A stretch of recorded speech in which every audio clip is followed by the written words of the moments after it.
ജാതക പൊരുത്തത്തിലെ ഏറ്റവും വലിയ തെറ്റ് എന്താണ് എന്നൊരു ചോദ്യമുണ്ട്.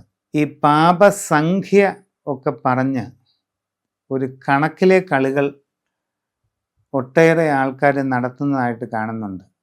കൂടുതലും വീട്ടുകാരാണ് ഇങ്ങനെ പറയുന്നത്. എൻ്റെ കുഞ്ഞിന് 5 പാപമുണ്ട്, നിങ്ങളുടെ കുഞ്ഞിന് എത്ര പാപമുണ്ട്, 2 ഉള്ളോ അതോ 1.25 ഇതൊക്കെ സത്യത്തിൽ അപ്രസക്തമായ ചോദ്യമാണ്.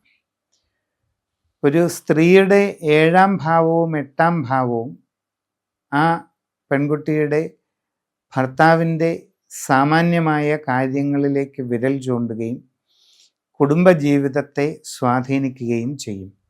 ഒരു പുരുഷൻ്റെ 7-ാം ഭാവം എന്ന് പറയുന്നത് അയാൾ വിവാഹം കഴിക്കുന്ന സ്ത്രീയുടെ കാര്യങ്ങളിലേക്ക് സൂചന നൽകുകയും ജീവിതത്തെ സ്വാധീനിക്കുകയും ചെയ്യും.